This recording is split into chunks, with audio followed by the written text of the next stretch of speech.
just a bit outside.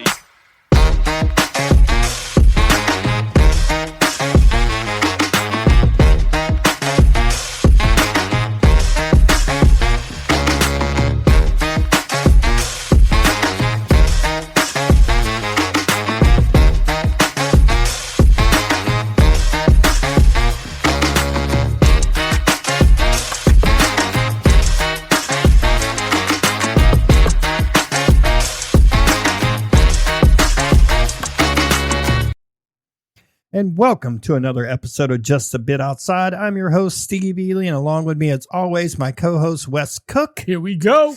Yes, sir. Another one. Final Four weekend. Yeah, Final Four weekend. We got a preview for you today. We got some other stuff to go over, maybe a little NFL draft stuff. Apparently, Lamar Jackson and Dale Earnhardt Jr. have a trademark dispute over a number. Over the number 8. Yeah, that's weird. And then, I mean, maybe a little baseball. We'll see. What can we get into? First, why not? Let's kick off with the Final Four. Yes, sir. We apparently were way off on some of our predictions last week. Just a little bit. Whoopsie. The game that we expected to be a disastrous blowout actually was the best game of the entire I have to agree with you. 4. I mean, everybody else was pretty much a shellacking. Alabama and Tennessee could not buy a bucket. Tennessee was awful. Ooh. What did I say? That had them not making shots had zero to do with Rick Barnes. What did I say? But it had zero to do with Rick Barnes. What did I say? What did I say? I mean, Rick Barnes not the one shooting the ball. Dude, overrated. You can't use the same excuse every time. He never has his team prepared to play in the big moments. Plain and simple. That's what happens. Gets to the big moment. 1 of 19 from 3-point range in the first half. Not prepared to play. Weren't ready. Prepare. They're either falling or they're not. And they were not. Alabama had the same issue against Duke. You going to say Nate Oates was choking? Nate Oates. It's the same principle. No, Nate Oates does not have the resume or the longevity that Rick Barnes does. Everybody wants to talk about Rick Barnes and him being the winningest active coach right now and all this. He is.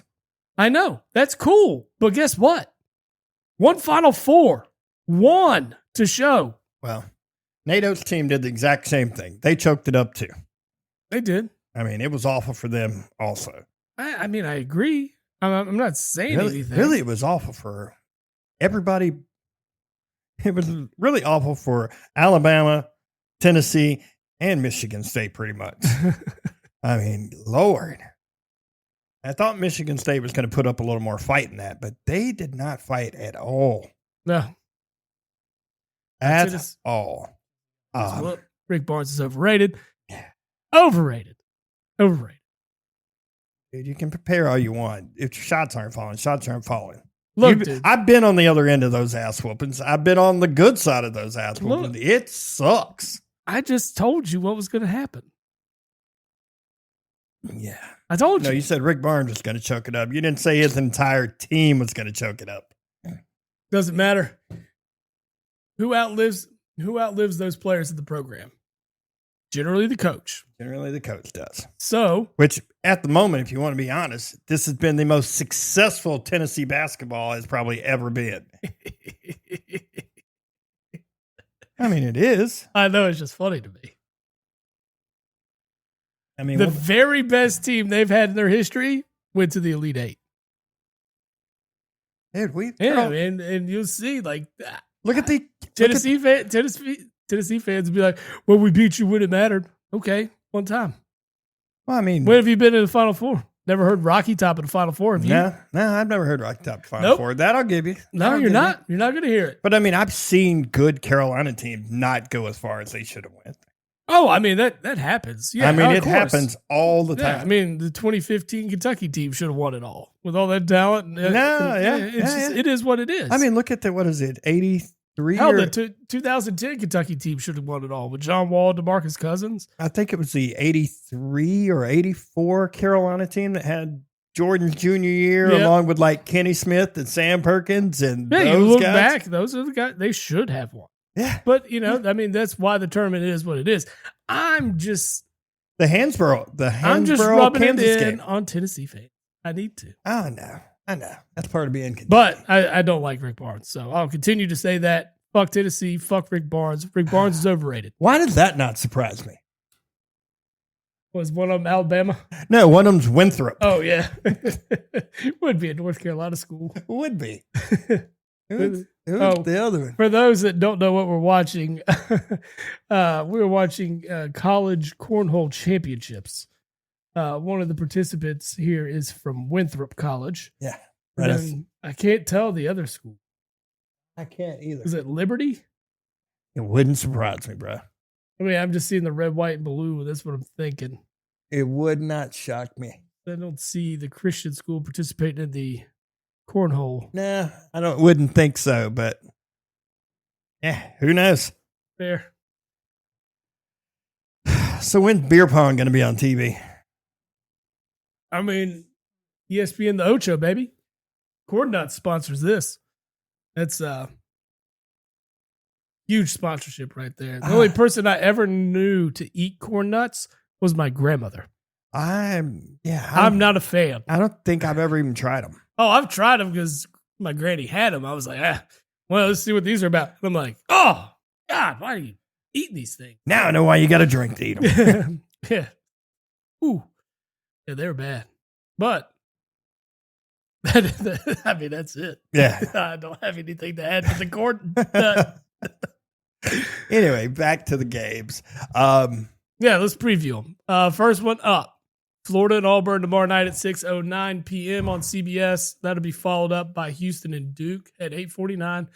In all likelihood, much later than that because we know that's just what happens when they schedule these games. Yeah. The commercials, the advertisements, everything that you're going to see is just, there's so much. So, first off, SEC matchup, Florida-Auburn.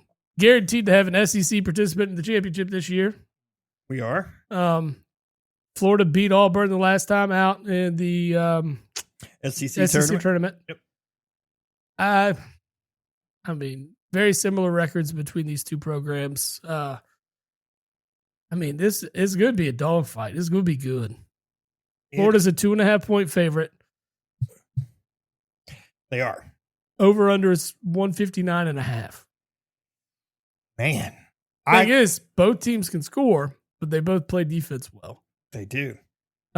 Defensively, we'll talk about that in the next matchup because that's going to be fun. That game's going to be a banger. Yeah, it's going to be good. It's going to be real good.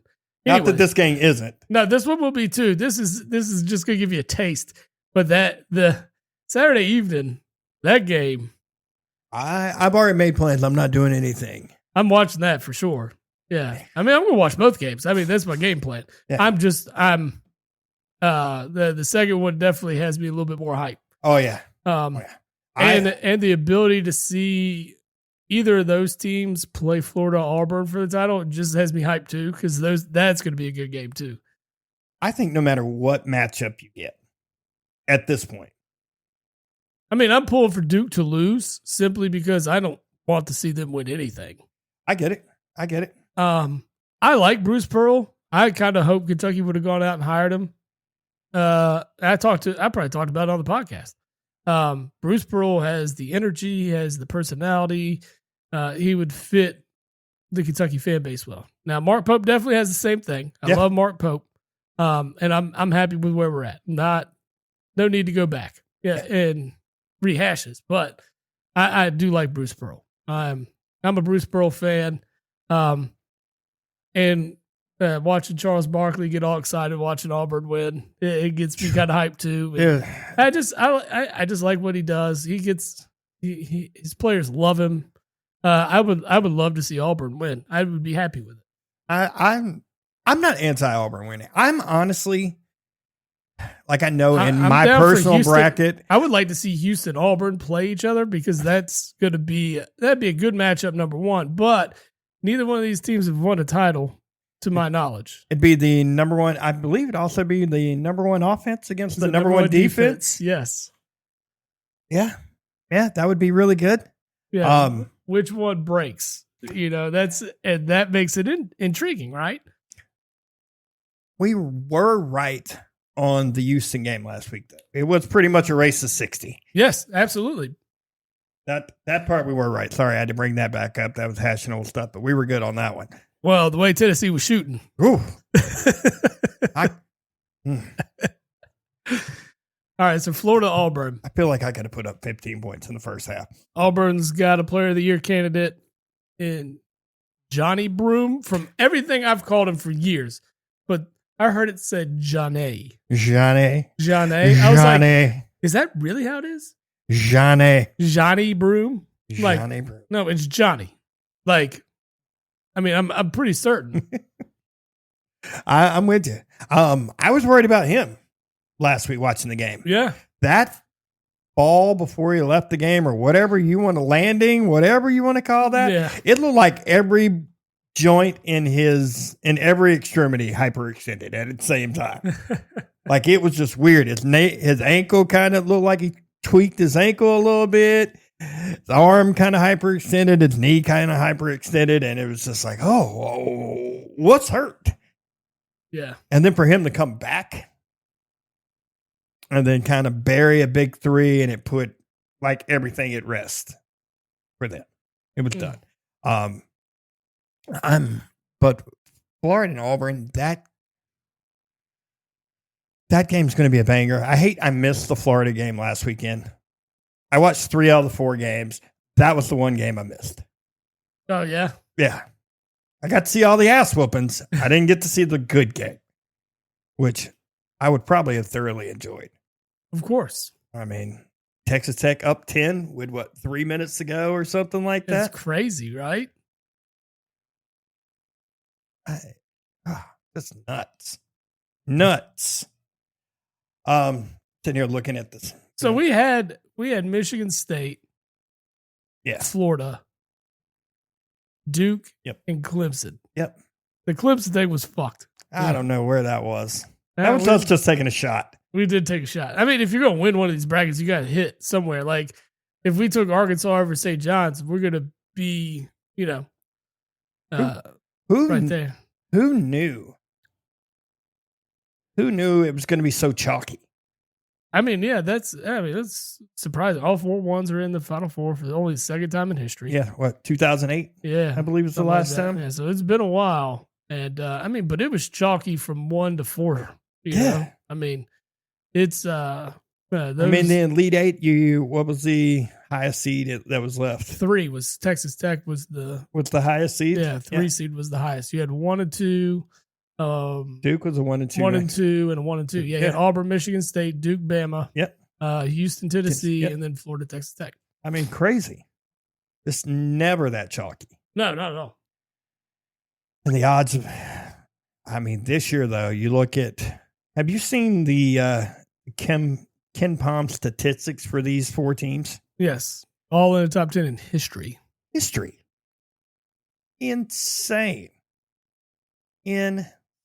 I mean, that's pretty impressive. It's not that we got 1 or 2. They're in the top 10 in the history of that metric. Yeah, I'm just kind of curious. Is like, what's allowed that? Do we really have that much more talent, or are these 4 teams head and shoulders that much better than everybody else? Because at this point, I think they're head and shoulders that much better than everybody else. Yeah. Duke flat out. They had 1 close game in the tournament? The Zona game was as close as it's been for them. Yeah. And then they destroyed Mount St. Mary's. They destroyed Baylor. Then they came up against it with Zona, who was shooting with them. Yeah. And that's what it takes to beat Duke. That's kind of a problem I think Houston's going to have. They're going to have to turn them over, and they're going to have to get points in transition to beat Duke. Problem with that is Duke is like the number 2 defense. Exactly. So that's the problem that they're going to run. Like we talked about this earlier. This is going to be a low scoring affair. I think the over and under is 136.5 or something like that. Another race to 60. Yeah. With 2 really, really good teams. I don't know. Like I said, I picked Duke in my personal bracket to win it all, but any of these teams could win. easily. I agree. So, Easily. matchup wise, Florida and Auburn, it's going to be a battle about rebounding and whose threes are hitting. That's it. I think with the way these teams spread the ball, the way they spread the floor, and being able to, especially for like teams like Florida and Auburn, offensive rebounds lead to second chance points, right? Yep. So that's what's going to dictate this game, and who wins that offensive rebound battle is going to determine, I think, what wins this game. I think I agree with you. I think it's going to be offensive rebounding and whose 3-pointers are falling. Exactly. Yeah. I mean, who's hitting, who has and you can get the open looks to get that higher percentage shot, right?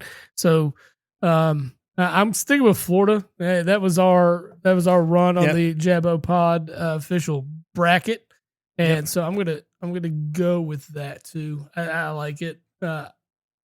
Florida's probably hasn't been as polished as they were coming into this tournament, but then again, they've proven they can beat this team. They've gotten, I think, 2 looks at them this year, if I'm not mistaken. So that will. I like Florida, but I'm all about the Auburn plus like 2.5 too. Oh, I'm big fan of the plus 2.5 for Auburn. This one's gonna be close, and it's probably gonna come down to if that doesn't hit, they're gonna lose by 3. And you're gonna be like shit. But that'd be one of my bad beats. Yeah, the last time they played, Florida won by 9. This is different. This tournament, do or die. Everything's left on the floor. The only way I see this not working is Auburn can't hit shots and they're getting out rebounded. And if I don't know.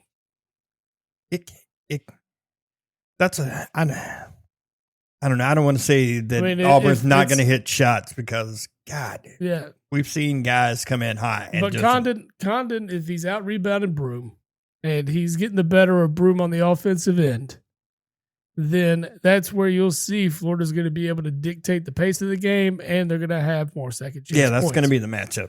That'll be the matchup. Condon is just that dude. He stretches the floor and he can spread it out. Yeah. So he can force you to guard him on the perimeter and also down low, and that's what makes him so unique in that aspect. Because, Broom's similar in that style, but he's more gritty, I guess you could say. He's more, I want to bang it up. Yeah. I want to be. He can step out and hit a 15-footer, but really, I think he earns his keep in the paint. Yes, sir. And that's what makes him who he is. Like I said, I'm going to stick with Florida here, but I do like Auburn to cover. I do too. Yeah. I think this could be a very close game. Yeah, absolutely. 160. Would you take over? It's 159.5. I think I'm going to take over in this one. The sad part is both of these teams. The last game was 90-81. Both of these teams are good defensive teams, too. Yes. That's what's crazy. Last time they played, 90-81. So they got 171. What's it, 165? 159.5. I might would take the over on that. Yeah, so I think I'm going to take the over. I'm a fan of this. Last time they played,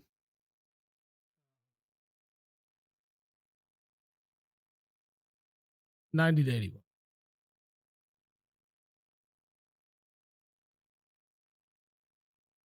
Oh, they only played once this year. They didn't play in the SEC. Is that right? Yeah, I think so. Sorry. Yeah, and they won at Auburn.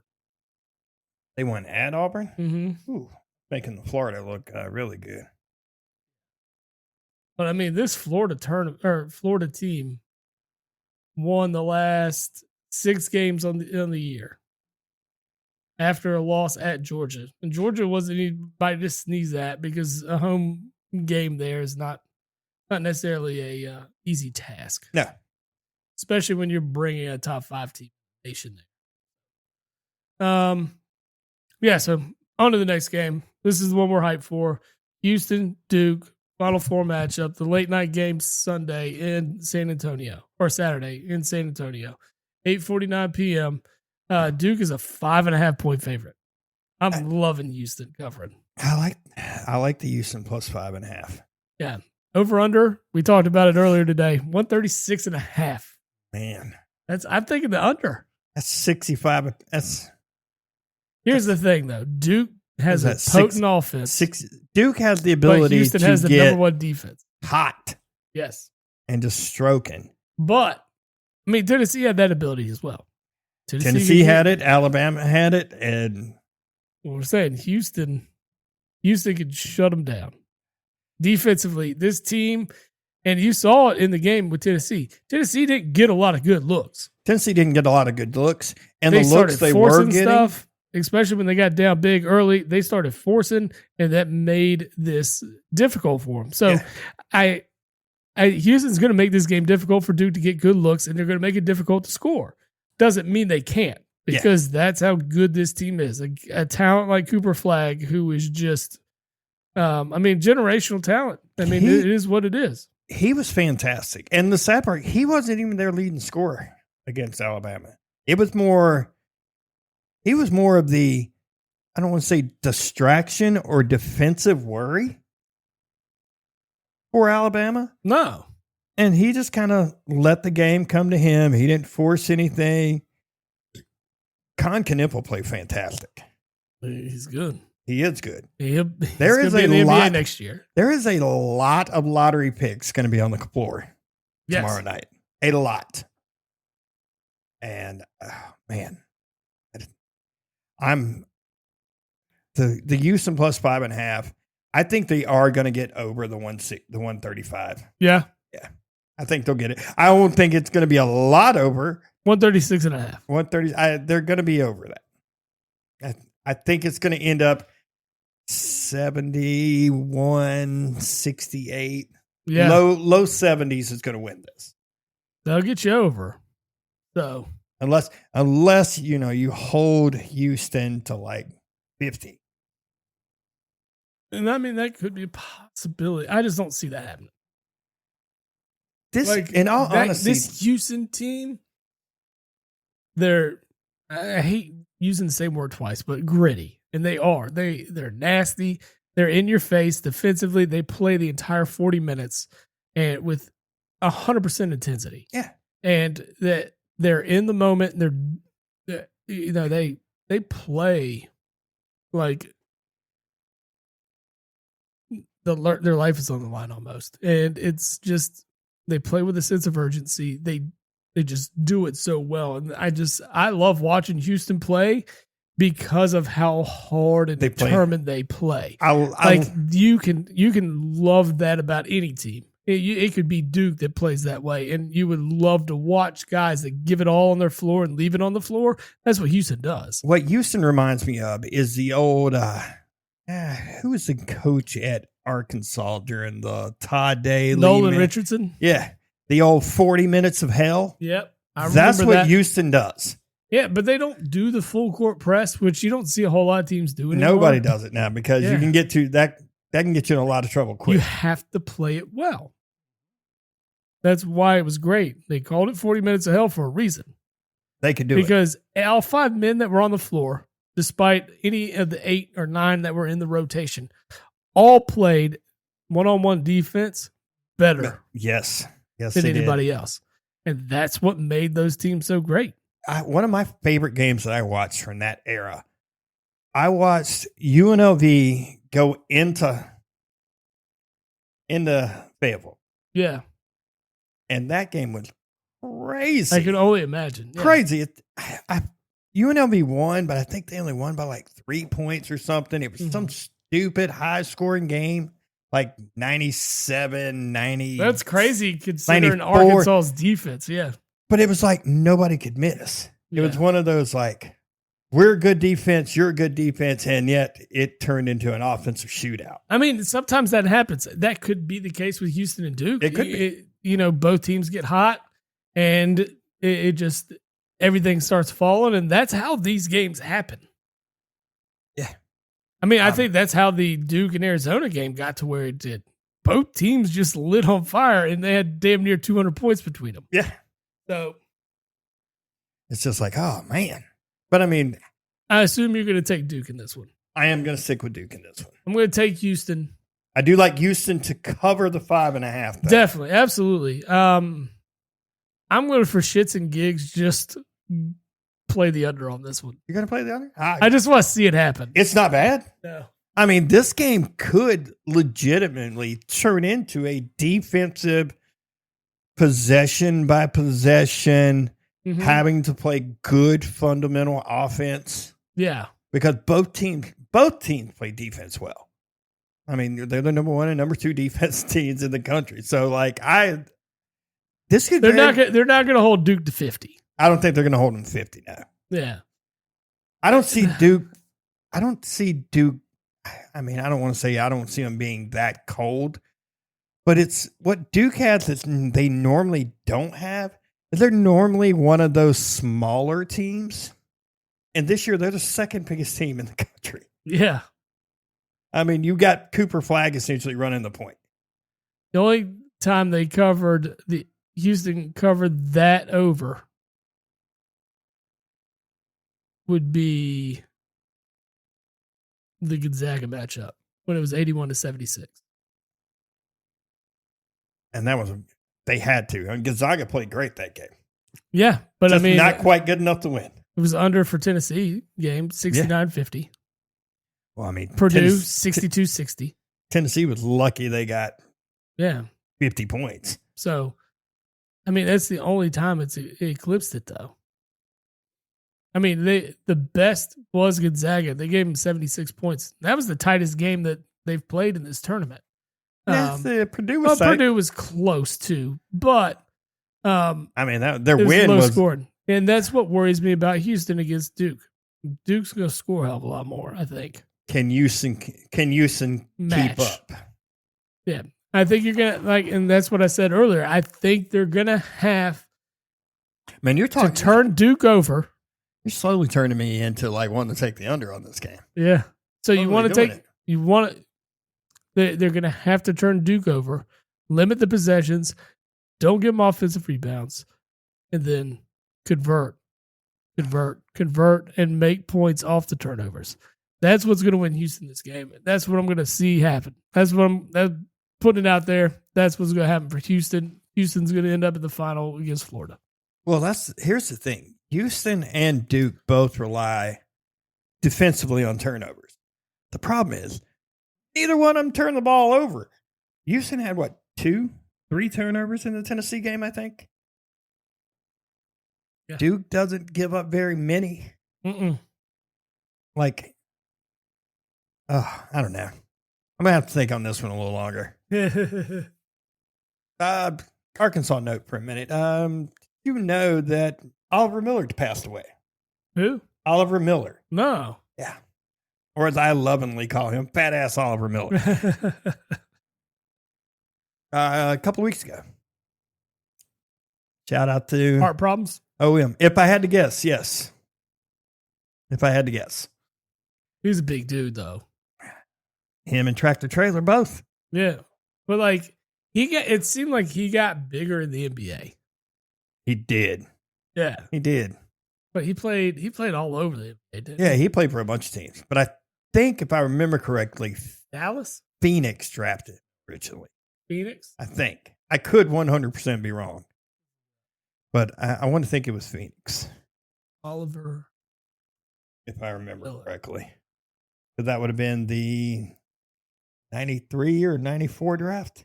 The Big O. Oh, he had cancer. Ooh, even worse.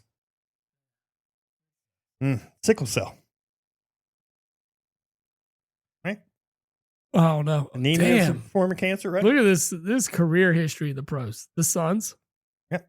92-94. 94-95 with the Pistons. 95-96 to the Raptors. 96-97 Mavericks. Back to the Raptors for 97-98.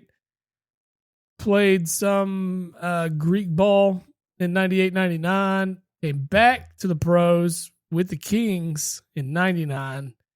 Looks like he got traded in 99 to the Suns and ended his NBA career there with the Suns in 2000. Because he can't stay healthy. Can't stay his weight. Now he played in Poland. He played in the ABA, the IBL, or CBA, I guess. All of those guys I expected. I expected him to be the worst out of that trio. Yeah, hold on. He came out of nowhere, though. Came out of nowhere in 2003 and 2004 and played for the Timberwolves. Okay. Then back to the, looks like he was back in the ABA, Lord. ABA, and the PBL. Hell. Yeah. Woo. Yeah, my man. He's been all over. He was a CBA All-Star in 2003. He led the league in blocks in 2003. CBA, not the NBA. How is that? I mean, he did have like a 7'2" wingspan for a guy that was only like 6'9" or 6'8". Yeah, 6'9". Dude was huge. I wonder what he weighed at his heaviest. Oh, dude. He was listed at 270 pounds. Ain't no way. At the beginning of his career. Okay. Where'd he finish? Nah, he's still 3. His NBA career, in the middle of his NBA career, 380. Damn. They said that seriously reduces mobility and stamina. No shit. No shit. He was on that Zion diet. Jared Lorenzen diet. No. Dude, for a guy that heavy, which, I mean, he ballooned after his career was over. But Jared Lorenzen can fucking throw a football. I'm not saying he couldn't. And he was hard to take down. Well, fuck, he weighed 300 pounds. He's no shit. Pillsbury Throw Boy. That's the nickname. Hey, dude, that's a good nickname for him, too. I mean, he could light it up. I know. I saw it. I watched it. But it's just like, he won a Super Bowl with the Giants as the backup quarterback. But he came in from one play in those playoffs and had like a 20-yard run. You're like, oh, boy's trying. He's hustling out here. He's like, that was all he had for the playoffs. Yeah, he was like, gasped for the rest of the playoffs. Yeah, don't look for me anymore, boys. I need a cheeseburger out here. Imagine trying to tackle that. No, that would suck. I mean, but you got to think. Got a 300-pound quarterback. Guys like Ray Lewis and people would step up and be like, I want to try to tackle him. Oh, yeah. Like, I hope I get the opportunity to put the stick on him. Have you seen the interview with Ryan Clark talking about how he could make the tackle on Derrick Henry coming through the hole? Oh, yeah. And everybody like, you crazy. Come on. Yeah. Come on, no, Ryan. I got him 10 out of 10 times. Come on, Ryan. No. Ryan, good for you for having that much confidence. Yeah. But no. You're not Cooper DeJean. Oh, dude. That wasn't in the hole either. He hit him. He hit him as he's looking back to make a catch. So? He wasn't running. So I would put him down. It was a tackle. That was a tackle. It's a tackle. It was a great tackle. But it was a little overblown. No, it was not. If you said you could make that tackle. I could. That's so much bullshit. Derrick Henry wasn't looking at him. Dude, he's looking back to catch it. I mean, I can pick up 220 pounds, 240 pounds, 260. The dude's muscle, though. Nah. Don't see it. He would shit on you. Went from dude playing a chick now? What the hell did that happen?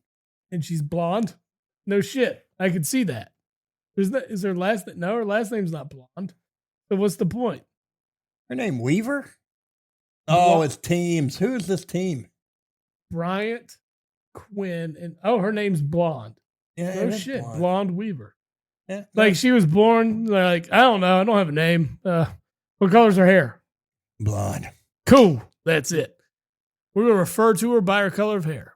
Who is this team? They're the Bulldogs. What Bulldogs are yellow? Adrian Cornhole. I don't know who that it's is. Stupid ass NIL, I'm sure. Like, you don't. There's. Dude, I know. They give out bowling scholarships for women. They do? Yeah. You can go to college on a bowling scholarship. Oh, it is. It's Adrian College. Really? Yeah, Adrian College Bulldogs. Hmm. Apparently, they have a decent NCAA Ice hockey team? Ice hockey and cornhole. Good on them. They compete in division. Good on them. It's a private United Methodist Liberal Arts College in Adrian, Michigan. Okay, that explains why they're good at hockey. Oh, yeah. Probably explains why they're good at cornhole, too. It's hockey, and then it's hockey when it's cold, and it's cornhole the rest of the year. Yeah, right. For 3 months a year, it's warm. I don't know. That's the thing again. I don't know how Michigan gets football players to come there. Like, I don't get that. It's cold as fuck. I don't want to play up there. Chargers reach 1-year deal with Trey Lance for $6.2 million. How is this guy still getting paid? He's trash. I know. If he was any good, San Francisco would have kept him. Yeah. That's true. San Francisco. That's when San Francisco's got to eat, too. They traded up for that dude. Mm-hmm. Your dollar's trying to get your attention, just so you know. What would you do? Yeah. Just a quick break. Yeah. I'll be right back. No, I'll talk about it. So a funny thing was that we talked about earlier was Lamar Jackson and Dale Earnhardt Jr. have a trademark dispute over the number 8. And of course, we all know Dale Earnhardt Jr. was number 8, his dad being number 3. And now there's a patent to try to stop Earnhardt from putting the number 8 logo on his car for merchandising purposes. It's the style of the 8. I guess JRM 8 they had used since 2019, and they restyled that 8. And I guess the styles are too similar from what the brand of Era 8 by Lamar Jackson wants to use. It's stupid. It's a number. But yeah, so that's what I don't get. I guess the way they designed the 8 to look are too similar. Yeah, but the 8 on the old Budweiser 8 was before the Lamar 8. Well, yeah, that's what I'm saying. The Budweiser 8 was in like 2000, 2001. I'm just saying, like, Lamar, go back to the drawing board. Lamar was 3. Yeah. Well, Dale Earnhardt Jr. and his dad have been around way longer. Yeah. Junior's my age. He's actually 1 year older than me. So that's what I'm saying. But he's old as fuck. They've been around longer. Just give it up, dude. Go back to the design board. He's doing the same thing with Troy Aikman. Oh, over the 8? Over the 8. So Lamar Jackson just wants to be an asshole. Yeah. No. Yeah. Because apparently, because he wears 8, it's his number. You're the only one to ever wear number 8? Or put it on the side of a car, on a jersey. So what? Who's a good number 8 in the NBA? There's probably other good number 8s in the NFL. I mean, yeah. But what I'm saying, like, Troy Aikman's a Hall of Famer. I mean, outside of Kobe. I mean, you got Kobe who wore 8. Yeah, Kobe did wear 8. I mean, he went to 24, but I guess Kobe would be the greatest at number 8, though. You could say it depends on who else has wore the number 8. There ain't nobody better. I mean, that's you go sue Kobe post-mortem. Moses Malone wore 8. Oh, that's a good one. Yeah. And George Gervin. He only wore it for 1 season. Moses Malone also wore his later in his career for the Bucks. All right, let's see this. I'm looking it up now. I'm looking the NFL stuff at now.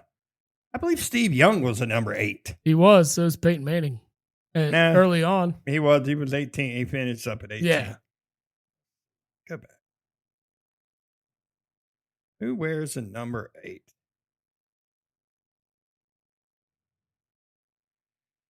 Sorry. Trent Dilfer. You gonna sue Trent Dilfer?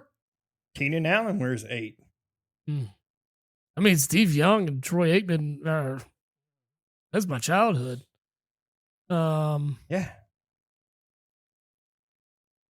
Archie Manning wore it too. Mark Brunell. Yeah. Kirk Cousins. Kirk Cousins let's get him wears number on. 8. He does wear 8. He had a bad year. Yeah. We are big Kirk You know supporters around here. You know what he didn't have a Kirk bad year Giants. in? He didn't have a bad year in that wallet, though.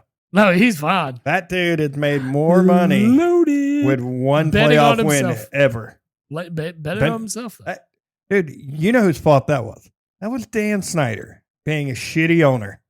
Yeah, no shit. Now we're not going to give you the $40 million guaranteed for like a 4 or 5 year deal. Yeah. But we're going to franchise tag you and pay you $45 million twice. You got what was it, 21 year guaranteed on the franchise? Math ain't mathing, dude. It's not mathing. No, it was 20 it was 20 on the franchise tag 1 year, then 25 the very next year when they did it again.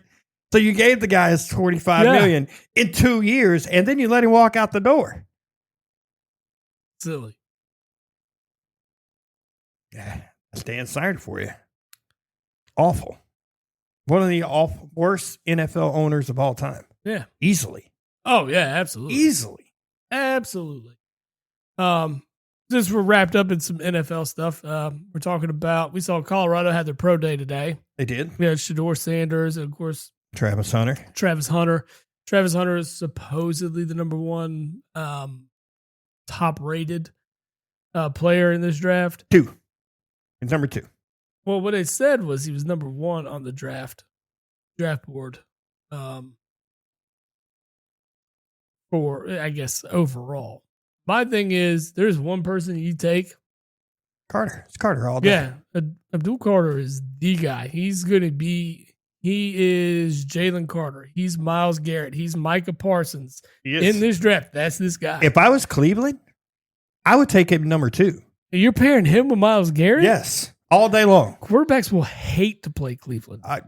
Cleveland's defense over the last few years hasn't been bad. Their problem's been their offense. Yeah.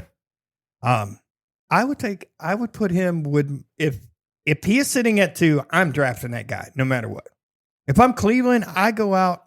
If I was number 1. If I'm Cleveland, I go out trade. If I'm the Titans, I'd take him. I'm not against that. I'm not sold on Cam Ward or Shedeur at 1 and 2. I'm not sold on him. Jackson Dart seems to be our favorite when we talk about it. He can be had later. Dude, you can get him in the second round. Yeah. You could be Cleveland. This is what you do if you're Cleveland. You take Abdul Carter 1. You trade up into the back half of the first round, get rid of your early second round pick, and you get Jackson Dart. Yeah, you give up another pick or 2 down the road, but you get a guy that we think, and we've been great the last 2 years at picking who's going to be good here. Yes, we have. We've been on that. I mean, we didn't call Jaden Daniels being as great as he was, but we said he was the best quarterback in this draft. I was on that hype train way early too.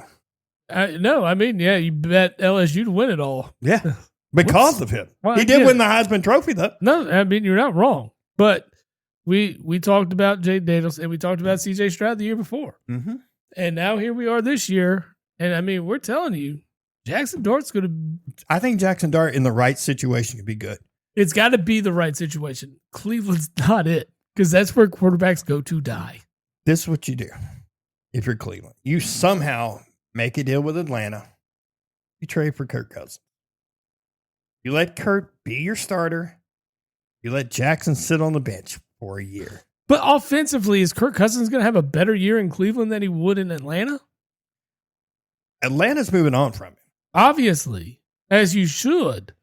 But what I'm saying is, would the year he just had with Atlanta and the weapons he had in Atlanta, I think he's better served. He's better served for Atlanta than Cleveland. Yeah. Like you're coming into Cleveland. What are your weapons?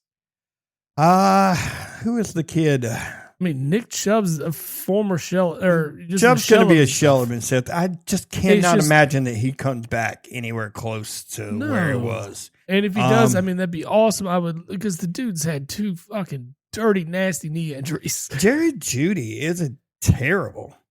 Isn't that who they traded for Denver? Didn't they trade for Jerry Jeudy? But I think Jeudy left, didn't he? I think he was on his last year of his deal. Well, not. I can't imagine you don't trade for that guy and let him get away. Especially he's still there. I mean, but that's the thing. You got him, but okay, you've named one weapon for him. Let's see. They still got who's the backup? They still got Jerome Ford. I like Ford. I don't think Ford's a terrible running back. No, he's not. He's been pretty solid. Yeah, he's been very solid as backup there. I mean, but he was a suitable starter when he was gone. You do know, like, when we look at this roster, like, QB1 is Kenny Pickett. That's my point. That's awful. Deshaun Watson. I mean, there's no Watson's way they're not moving. Yeah, he's not gonna play one snap in the NFL this year. They're still trying to get out of that too, as they should, because of he apparently tore his Achilles again, right? And then like sometime in late December, he's supposed to be in a walking boot. He did a TikTok video with no walking boot on. So if they can prove that he's not following doctor's orders and stuff, they can void his contract and get out of it. Me personally, I'd have just cut him. Just fucking eat the cap hit and cut him. Right. Be done with it. All right. Tell me if you know any of these wide receivers. Okay. David Bell. No. DeAndre Carter. He sounds familiar, but I'm going to say no. He's been in the league for 7 years. Went to college at Sacramento State. Okay, nope, don't know that guy. Caden Davis. No. Jamari Thrash. Nope. Cedric Tillman. Who are these fucking guys? Michael Woods II. Bums. That, outside of Jerry Jeudy, are the wide receiver group for the Cleveland Browns. Any of them young? They're all young. The oldest one was DeAndre Carter. He's 31 years old. Everybody else is. And I don't want to go there. 26 years or younger. I don't want to go there. No. Tell me about these tight ends. You know Njoku. Yeah, I like Njoku. Njoku's actually played very well last couple of years. Blake Whiteheart? Nope. Trey McKitty? No. Brendan Bates? No. I know Brendan Bates because he played at Kentucky, but if he didn't, I would have had no clue. I get it. Maybe that's not the best place for him. But at the same time, if you are Cleveland and you end up, because I don't think Cleveland can't afford to absorb that contract to deal with the Deshaun Watson shit. I don't blame. I mean, fuck, dude, you got to be able to get somebody. You can't just let it roll with Kenny Pickett. I mean, he's definitely not the guy. I just don't want Jackson Dart to be put in a situation where he has to start right now. That's my biggest issue. I get Cleveland. that. That's perfectly fine. Because I think he definitely could be. He could use time. What about the Raiders? Geno Smith. Sit behind Geno? Kirk Cousins? No. Jackson Dart. No, that's a good move. But, I mean, they just paid Geno. Like, are we going to continue to do this? I mean, it's not beyond the realm of Pete Carroll to pay a quarterback, draft a guy, and then start the guy he drafted. No, I mean, that's Russell Williams. Or Wilson. Yeah, that's what Russell Wilson was. 3rd round pick, and he just come out and fucking took a job from Matt Flynn. Like, took it. I mean, Matt Flynn thought he had it, too. He was like... Well, what they paid him, he should have had it. Well, no shit. It should have been his job. And no. The 3rd round Russell Wilson. The funny thing is, the Eagles were going to take Russell Wilson in the 3rd round that year, but Seattle took like 2 picks ahead of him. And it was like, I liked Russell in college. I thought it was fucking crazy for Tom O'Brien to tell him you're either here all the time or you got to go, because he wanted to give baseball a try. Yeah. Which, that's ridiculous. That did not work out well for him, but he was drafted by the Rangers. He was drafted. He was actually drafted ahead of Aaron Judge. Which, if that's not crazy enough. But if you go back in baseball and look at this kind of stuff, it is nuts. Like, you can see so many people that got drafted over eventual Hall of Famers. Yes, because I think Aaron like Judge, especially football players. I think. Like, did you know AJ Brown was drafted in the MLB draft? I did not. Yeah. I did not. You know who, arguably, if you want to talk about stuff like that, arguably is the greatest athlete of all time, is Danny Ainge. But that's true. He was drafted in the NBA, was drafted into baseball, and then he could have been a football player. Who was the catcher for the Minnesota? That was so good for years. Minnesota? Yeah. God. I don't think he doesn't play anymore, but he was the Minnesota catcher a few years ago. I'm having a brain fart on his name. He was actually AJ Brzezinski? No. Like older than that? Older than AJ.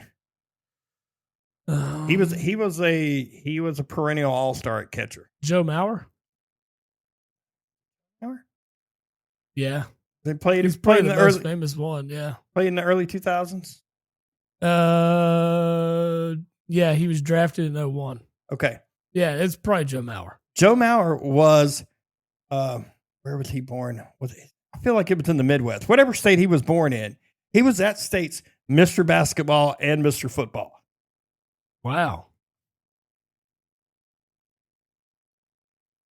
Like he had scholarship offered to like all the big schools to come play quarterback. Yeah, he played football, basketball, and baseball. Yeah. And was good in high school at all of them. He's the only athlete ever to be selected as the USA Today High School Player of the Year in football and baseball. Yeah. Wow. I knew it was 2 of them. I couldn't remember if it was but he also played basketball too.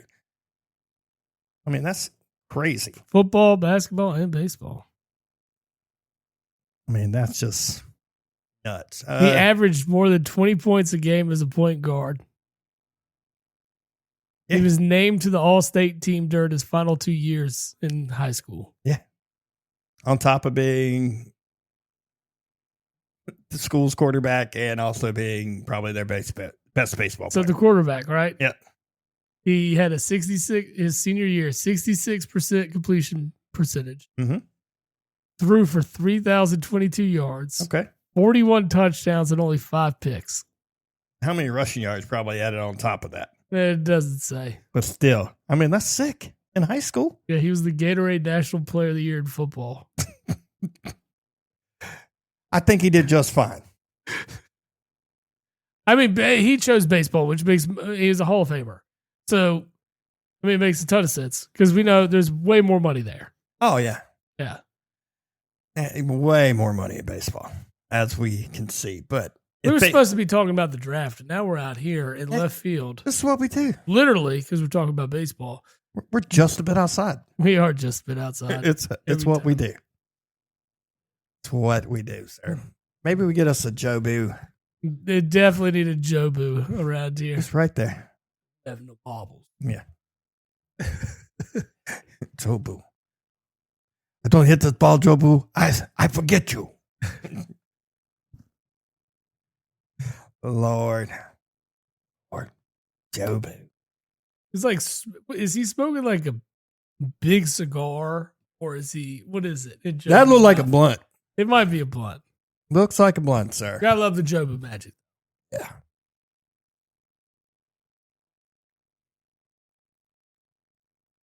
I had to double take this label for a second. As I was spinning around, I was like, you just hand me a beer can with a fucking unicorn on it? There's a beer one of these breweries make called Unicorn Farts. Unicorn Farts. Yeah. I'm in. Got to be horrible. Anyway, what else we got? I saw something earlier this week that I thought was interesting. What was it? Oh no, I'm just like I'm back on. I was going to quotes. I've had like 10 of them run through my head. It's like nice catch, Hayes. Don't ever fucking do it again. Don't you ever do it again. that movie was great.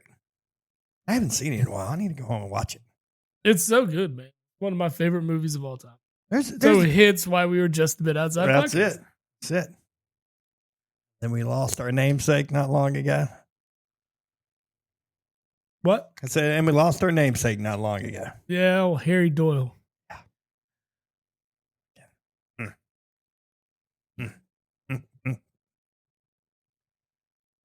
Well, just a bit outside, and he's hitting the mascot. Well, it's like the end of every episode is one of my favorites. Yeah. Too. It is. This post-game show is brought to you by Christ, I can't find it. The hell with it. That's it.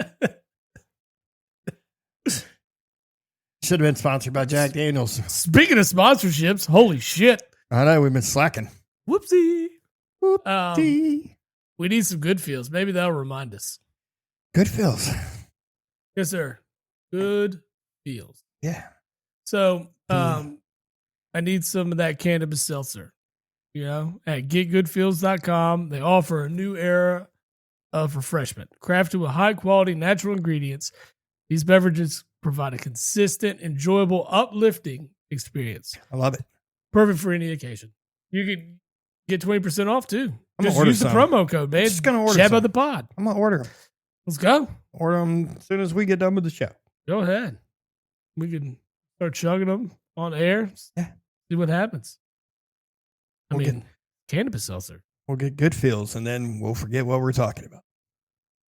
Which, you know, that's every show. Squirrel! Bird! Oh, man. Yeah, but use Jab of the Pod for that. That is it. In the meantime, you can get some new gear, get geared up for the Final Four. With oldglory.com. Yes, sir. That's over correct. 300 items of 300,000 items. Yeah, it's from music, sports, entertainment, and pop culture. Yep. They have officially licensed merchandise there. Officially licensed. I like it. Yeah, so you know it's legit. They got it from like bands, sports teams, dude. Movies, TV shows. Yeah, just that stuff. That's the sports stuff isn't cheap. Just to have anything officially licensed from exactly. So I mean, you get a discount there. Yes, you can. Yeah, and with the promo code Jabo the Pod. Jabo the Pod every time, man. Yep. Yeah. So, and then last but not least, no, we don't need to throw that one in right now. We can get that. Last but not least, let's dig into some baseball. All right, what we got? We got some baseball, right? What do you think of these torpedo bats? That's what I want to talk about. I was interested in what you thought. I don't like it. Why? I mean, I understand it's all about the long ball in baseball, but I just think it was really weird that it just started with the Yankees. Well, they're the first ones to use the bat. It's like, let's try to figure out a way to get around this. And then they just made you feel sorry for the Brewers. Is what it did. What do you think? But you say that, and then the other night they didn't play well and had 16 strikeouts. But what about this bat, though? I mean, it's legitimate size. There's nothing bigger in the barrel. No. So what is it scientifically that makes this bat so much better? Because, like, can you imagine? I've seen guys hit home runs at the end of their bat, right? Yeah, I've seen them. You ain't hitting a home run off the end of the bat of a torpedo bat. No, you are definitely not. No. You're definitely not. I don't think you're getting them with anything on the closer to the hand either. Mm-hmm. Like if you don't hit the sweet spot, it has to be the barrel. Yeah. But that's the thing. That's when it does hit the barrel, it It's goes gone. farther. Yeah. The recoil and stuff, design of the bat. Right, exactly. I don't know. I'm old school about stuff. But, it ain't no different. They'll figure out they'll use it, and then every team will have it. They're like, "Ooh, we're hitting home runs. We're putting asses in seats." Which I think now it's more than just the Yankees using them. I think there's a couple of teams using them now. But I'm not a huge fan of them. But I mean, I think if the bat was approved originally and it meets all the requirements that baseball had for it, okay, I don't see anything wrong with it. I think it's going to have its pros and it's going to have its cons. Well, you're going to see someone hit a fucking dribbler off the end of that bat, or they're going to swing and miss because they're not getting the portion of the bat at the end of the barrel. That's it. I agree with you, and you're going to miss some of that in the middle too. Yeah. I think it has. It's just a risk you're going to have to take as a batter. It is, and I'm not for it or against it. It's here to stay. Yeah, it's not going anywhere. It's not like we're going to say, "Oh, let's make aluminum bats good again." Oh, hell no, we're not doing that. No, those things. That's a safety issue. Well, yeah, that's a safety issue all the way around on that. That's not. Well, yeah, I don't even know why they're still using them in college. I don't know either. They should have switched to wooden bats. I mean, because you got guys in college. I mean, Paul Skeens was throwing gas in college. Yes. So he was. I mean, can you imagine just hitting one? Oh God, 101 on the end of an aluminum and coming right back at you. And the exit velocity on that is nuts. Yeah. Yeah. Now I don't know. You know what I would be a fan of? Home run derby with an aluminum bat. Ooh, I'd be down with that. That would be fun. I'd be good with that. Yeah. I'd be good. I want to see somebody jack fucking 600 feet. Yeah, just see it clear out the fucking stadium. I saw a view today, and I know neither one of us are Pittsburgh fans, but of like the stadium and the angle they had it. PNC Park, their like stadium is really nice. Like their like scenery around it, where you get the city skyline right behind it and stuff. Like, I know you see it all the time in New York with their stuff, but like the smaller cities, it's more, to me, I think it's prettier than the smaller cities like that. You don't need, 15 million people around it. I just like the way it looked. It was really nice. It is nice. I agree with you. Apparently wasn't nice enough for the 11-year-old kid who pulled the Paul Skeens uni, but I don't blame him on that one. He's a Dodgers fan. I get it. No, I get that too. I 100% get that. I'd much rather have the $1 million. Yeah, but he didn't get $1 million. It sold for $1.1 million, and I'm sure the auction house took their cut, which was probably 10% to 15%. Probably 10%. Okay, so you're losing $150,000 on top of it right there. And then after taxes and everything, he clears $850,000. I don't think he clears that much. I think he clears $700,000 to $750,000. Okay. I know. I get it. But if you look at the ticket value of just the seats behind home plate, it was almost $1 million in that. What was it, 20 years or 25 30 years? Oh, it's 30 years? 2 seats behind home plate for 30 years. Pirates suck. They've always sucked. I know they suck. But if there was ever a time if there was a 10-year stretch, well, I mean, in think that about 30 years, you got 81 home games a year, right? At an average, my brother looked it up. The tickets behind home plate run $100 between $200 and $800. Okay, for the Pirates, it could be on the low end. So no, that is for the Pirates. Oh, I guess when good teams come into town, like let's say the Yankees, the Phillies, the Braves. I mean, Dodgers. Teams that travel well. Yeah. I mean, yeah, I get it. Maybe. I mean, you think 800. And here's the thing: say there's a 10-year stretch where they're really good. This is all hypothetical, where they could arguably be the best team in baseball for like a couple years stretch. Mm-hmm. Those ticket values go way up. You're not looking at 200 to 800. You're looking at 500 to 2,000. I mean, that's a good point. I mean, you can always sell tickets, bro. Somebody is going to buy them. Touche. There's a Pirates fan somewhere that would take them in a heartbeat. Pitt have been a little older, though. He'd have probably. I know he's a Dodger fan. I'd have took the money too. But was he a Dodger fan that lived in like Texas too? I think so. Weird. Asshole. Weird. Fuck this kid. He's like, I love Ohtani. Dude, I live in He just started last year, bud.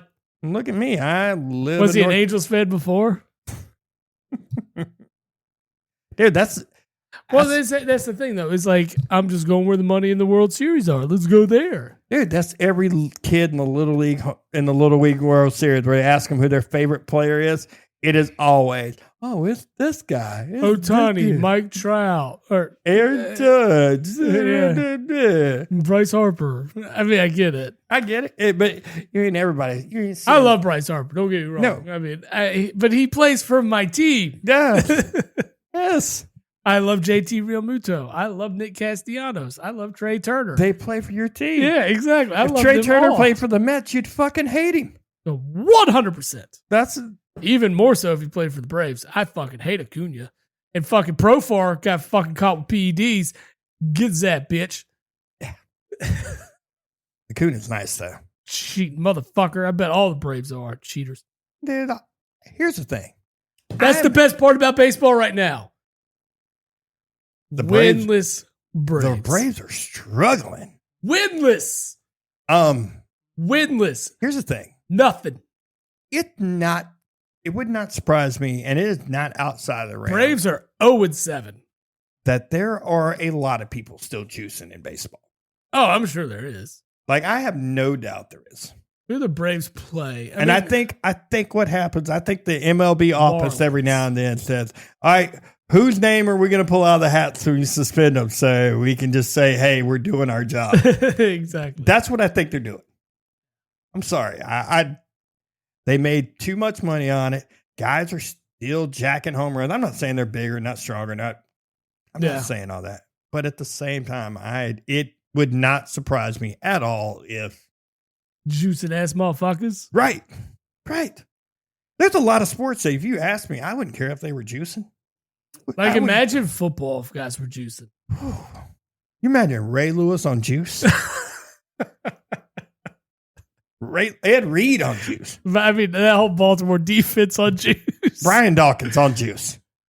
Dawkins wouldn't, though. Like, that guy's not. I mean, he's Ray Lewis are similar. Ray Lewis would actually curse. Brian Dawkins didn't curse. Brian Dawkins would kill you, yes, and then thank God for letting him kill you. He did. I love B-Dawg, my favorite player of all time. No, I'm not. I'm just saying that. Like, imagine giving him the little extra pop, give him an extra edge on it. Yeah, boom. No, you don't want that. And attitude. Yeah, I don't know. He came to play. He was like, because everybody that played with him always like, man, I just want something of what he got. Whatever he's got, I want that. I want that. I need that. I need just a piece of what he's got because he's jacked the entire time. Dude, at 90 miles an hour all day long. Mm-hmm. All day long. But anyways, I know, back to football again. Braves, 0-7. Worst team in baseball. Dude, you can appreciate that as much as I know do. I can. I saw some stuff on this earlier. They are like hitting as a team like 216 or something. Not even. Their best hitter is 186. And they're maybe that's what it is. They were hitting less than 200 as a team. Yeah. And then they're like, OPS is only like 210 or something like that. It's something ridiculous. And they've scored 14 runs in 7 games. That's crazy. The Yankees scored 20 in one game against the Brewers. I was thinking about the torpedo bat. The Yankees had that game, and then I think a couple of games later, they turned around and they had a combined 16 strikeouts. Yeah. Well, that's how the Phillies were in their first game. The Phillies struck out like fucking 16 times. It still won. How do you strike out 16 times and win? It's nuts. But we It's- came back at the end of that. So I mean, it's weird. I don't know. I mean, Phillies are one of the best teams in baseball right now at 5-1. Yep. Your Mets are at 4-3. Yeah. But the Braves are 0-7 and sit as the worst team in baseball. Now, the run differential is not the worst. Want to take a guess who has the worst run differential? I'm gonna guess it's either Oakland No. Chicago. No, you were leading in the right direction. Sacramento, sorry. No, you were leading in the right direction earlier. Oh, was I? Torpedo bats. Oh, the Yankees? No. Who did they kill with the Oh, the torpedo Brewers. bat? The Brewers. It's got to be the Brewers. You're right. The Brewers actually have produced 24 runs, right? The Braves have only produced 14. What's the run differential there? But How many runs have they given up? 49. Ooh. Minus 25 on the year. Already. I think the Brewers will correct that. That improved. The Braves are minus 18 on the year. Yeah, I don't see that lasting there. What, the Braves sucking? Yeah. I hope so. I hope I mean, it's fucking miserable. It's not going to all hurt year. my feelings if they do, but I don't see it lasting. But we will say the A's and the White Sox both worst in their divisions. 2-5. They're both 2-5. The White Sox actually have a +1 in the run differential right now. What? The A's, though, have lost 4 straight. Ugh. Minus 20. Right on time. The Whites? Right on time. But as was last year, too, the Rockies suck ass, too. Rockies are awful. They're 1-5, and they're minus 13. I'll tell you, I think I'm going to start doing this as of this weekend. I'm going to bet against whoever the White Sox Athletics. I'm going to bet for whoever the White Sox Athletics and the Rockies are playing every day. Boom. Every day. It's guaranteed winner. Every day. Guaranteed winner. You're going to win more than you lose. Yeah. And if you actually bet them individually, you will definitely probably win more than you. I agree with you. But let's put it this way. If you don't take that advice, probably because you drink too many Shimmerwood beverages. Ooh. Told you about this. New one. Yeah. I don't know why we got 2 CBD seltzer sponsors, but we do. And we love them both. We do. We appreciate them both. We appreciate Anyways, them both. Shimmerwood's award-winning CBD seltzers. Ooh. They combine full spectrum CBD with natural fruit shrubs, and they deliver a refreshing, stress-relieving drink that eases tension and promotes relaxation. Which I'm all about some relaxation. You're all about some relaxation, right? Absolutely. Yeah. And Jab of the Pod, look how easy it is. The promo codes are consistent, baby. They are. They are. That's what consistent. we do. Yeah, shimmerwood.com. Check them out. Shimmerwood.com. They got a bunch of cool stuff. I got to look them up the other day. When we got the communication, they got some different flavors than what you're going to get, from Get Good Feel. What do they got? So these are a little bit on the funkier side. A little more foo-foo? Yeah, they have like a raspberry lime, a ginger orange, and a chai terry. And they have one that tastes just like weed. Really? Yeah. Called Just Hemp. Just Hemp. Yeah. Interesting. Yeah, so if you you like the natural flavor of weed. There you go. I don't know who likes that flavor. I mean, outside of Snoop Dogg and Willie Nelson. So, I mean, they both enjoy it. But yeah, they have one just called Just Hemp. It's a shimmer seltzer. And yeah. Awesome. They call it clean, fresh, and crisp. I like it. Straight weed, baby. They make their shit with like Maine spring water. Yeah, I just imagine like going to like a fucking like waterfall in Maine. And just collecting barrels of this shit. Some and spring. then making the beers or making these seltzers with it. Probably pops up in some little building they own. Yeah. Whole pool of it. They just pump it out of there. But yeah, I mean, if you don't take this advice, then you might want some Shimmerwood CBD seltzers. You got to figure that one out. That's weird. We'll talk about it in a little bit. What, just hemp? Yeah. Let's try that weed beer. All right, man. I think we touched everything.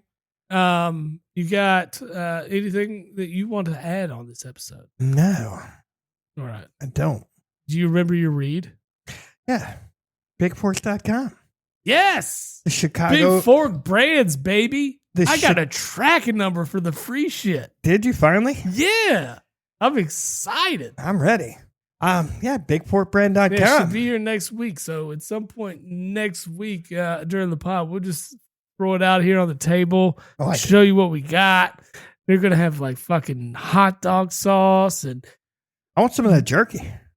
The jerky is what I'm waiting on. You know how I am about jerky. I hear you, man. That's a good shit. I'm down. If it's good, I'm in. Me too. I want some hot dog sauce. I don't even know what that is. I don't even know what. I thought hot dog sauce was ketchup, man. I don't even eat ketchup on my hot dogs.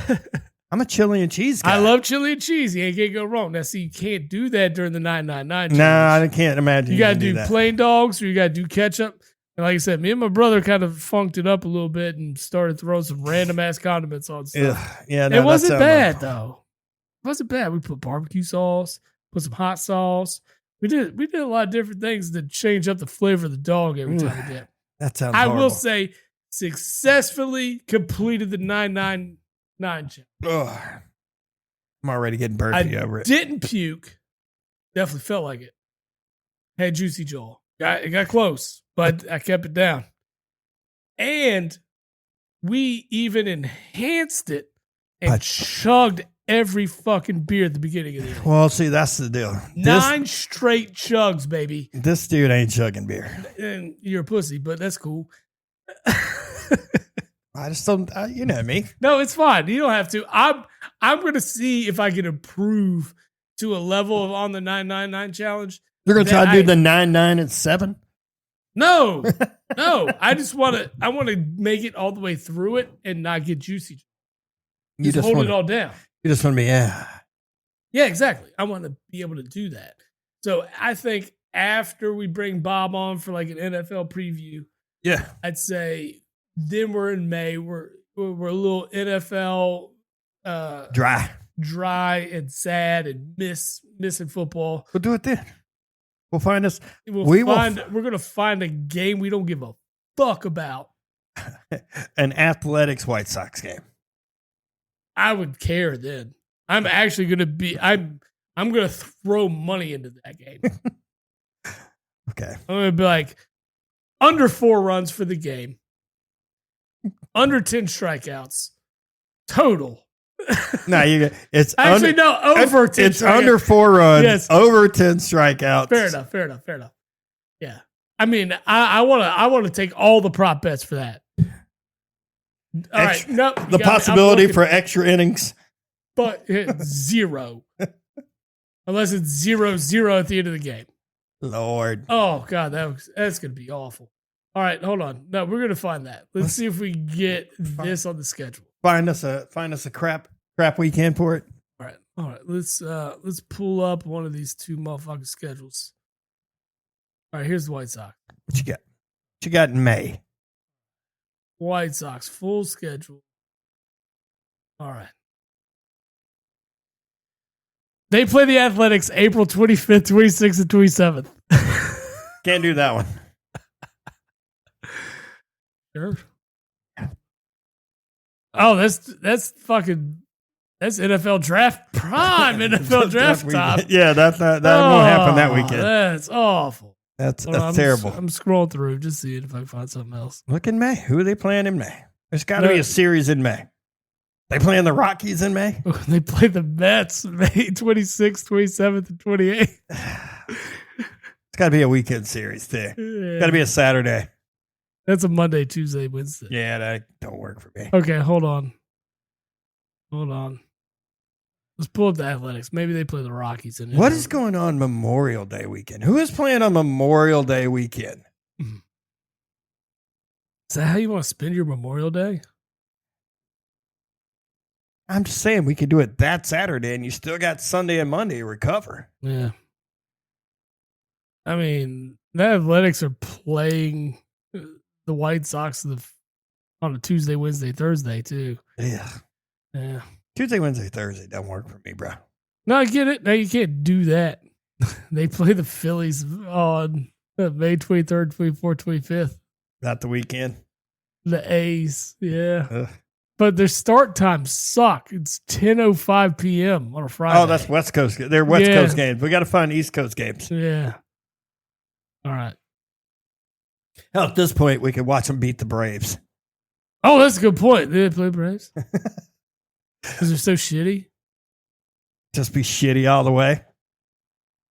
Let's see if the Braves end up like having to play a good matchup. They get Miami in this series starting tonight, and then it's Philly. But they're at home against Philly. Oh, man, I hope we sweep them in that 3-game set. The Braves and Rockies. Ooh, when's this? Damn, it's Monday, Tuesday, Wednesday. Yeah, that didn't work, buddy. Braves and Dodgers. Friday, May 2nd. Saturday, May 3rd. Sunday, May 4th. 7 o'clock games.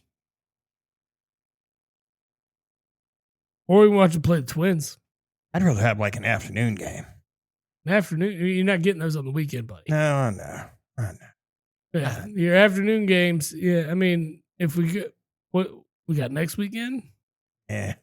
we can do it next weekend. They play at Tampa Bay at 4:10. You get a little afternoon action. If I can get all my stuff done, I can do it next weekend. Saturday, April 12th. Oof. I don't think I have anything lined up. I would have to check. But anyways, Hey, I got to look at my calendar. here, let's just do this. You and I both work on the same calendar schedule. Yes, We get told where to be and at what time to be there. 100%, sir. All right, so Saturday, April 12th. Here's the lineup of these games. If we do it next week, I'm fine. I'll grill all the dogs. We'll be good to go. Detroit at Minnesota at 2:10. That would be. I don't care about that game. The Phillies play at St. Louis at 2:15.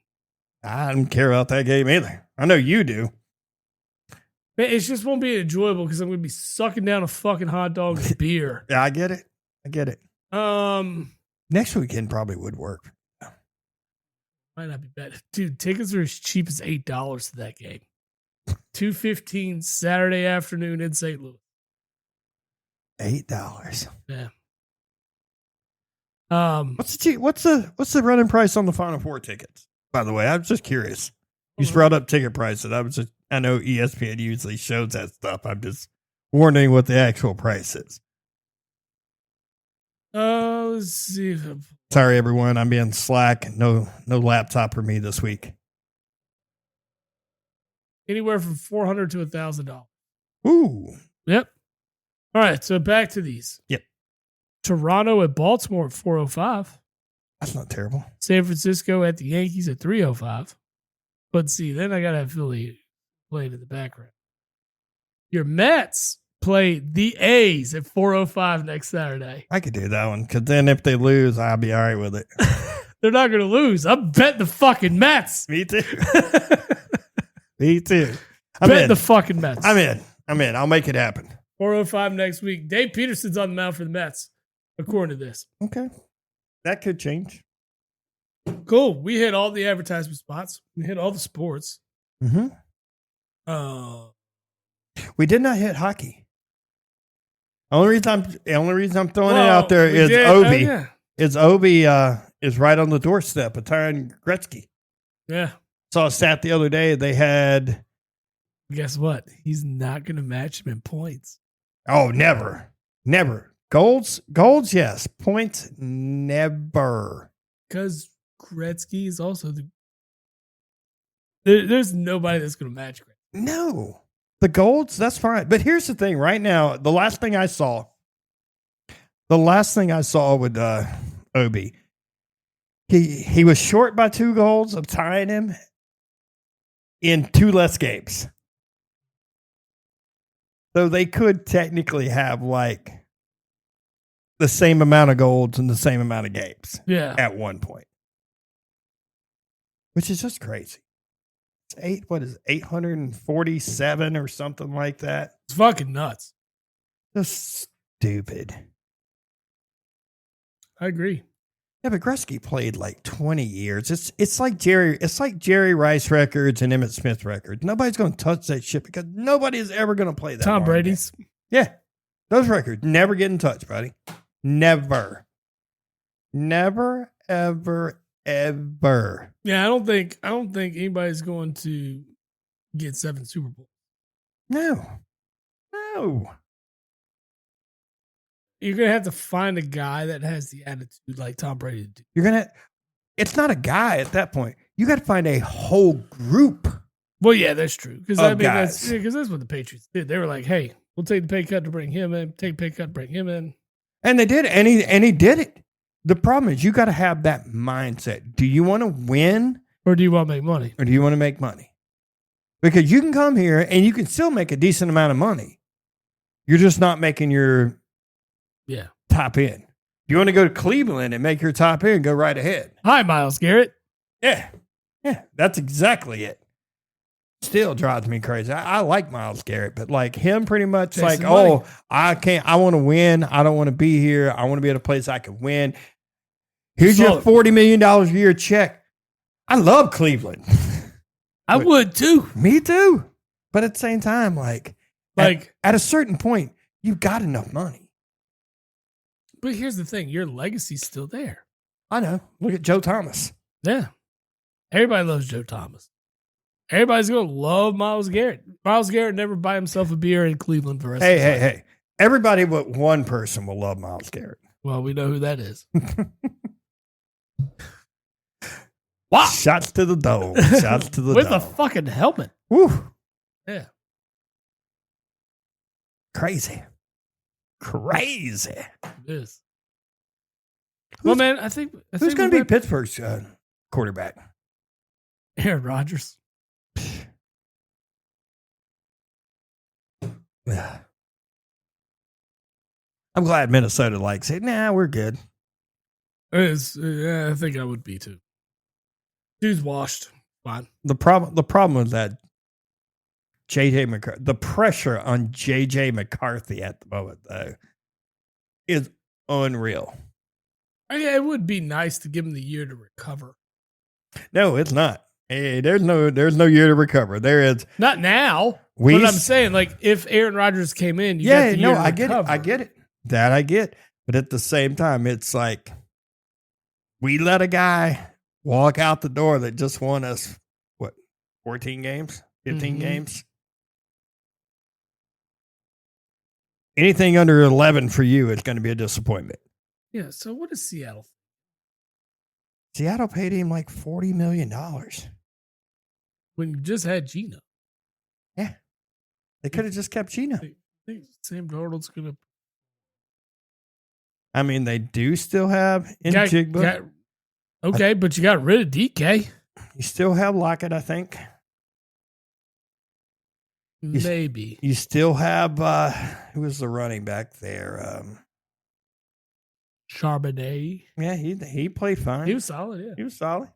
I mean, the weapons are still there.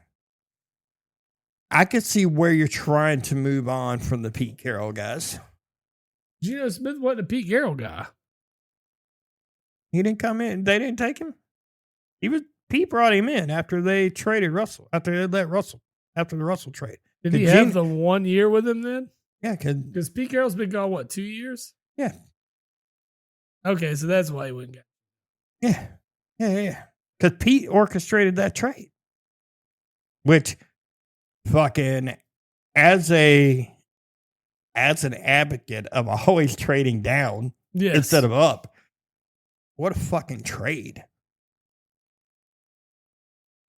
What, 3 1s and 3 2s? Yeah. For Russell Wilson? Hey, was it 3 1s, 2 2s, and like 3 players or something like that? Denver's fortunate they got Bo Nix. Because otherwise they'd be in shambles for years. It's a combination of Bo Nix and Sean Payton. Well, Sean Payton is good, obviously, is proven for years. It's going to go. I mean, Bo Nix did surprise me in how well he played. I agree. I didn't think he was going to come in and be this. The fact that he finished, like, I think 4th in the Rookie of the Year voting is what's fucking crazy to me. It all is. Like, what? Look at his stats. His stats weren't terrible for a rookie, and he got his team to the playoffs. Right. But anyway, I think that's it. That's all I got. Cool, man. Well, it's been a good day. It has been. A good week. And we got Final Four basketball tomorrow night, baby. I'm hitting the liquor store tomorrow. Boom. I like it. Well, until next time, we'll see you. Maybe next time we're bringing the 999 challenge.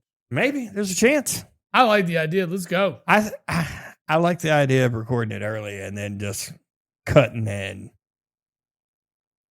I mean, we can do it. I don't know if that's going to be great for us, but we can do it.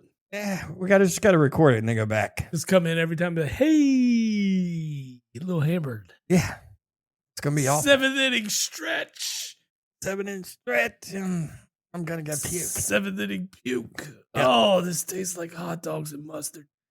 Why? Why am I puking up chunks of hot dog? Exactly. All right. Anyway. Anyway. 999 challenge coming. We'll have that one for you. That'll be fun. Maybe I can get TV came back. Yeah. That's crazy. I got somebody pushing on my chair back here. Oh, yeah. There's a monster on No, not a monster. Table. Well, it's a different kind of monster. Yeah. Yeah, there's a monster. Monster on the table. Yeah, I see it. All right, man. Till next week. Hopefully it's the 999 challenge. Yes, sir. We're gonna make it fun, and we're gonna do it with Keystones. Keystones. Respect. I mean, we can get good feels and see what it does. I don't think that's a good idea, though. None of those things will. It could probably help with the hot dog consumption, though. Space cadets right there. Woo! Where's my hot dog, man? Dude, it's in your lap. Oh, there it is. It's in my hand. Dude, it's in your mouth. All right, brother. Until next week. Yes, sir. Deuces. We'll see you. Yes, sir. Post-game show is brought to you by Christ, I can't find it. The hell with it.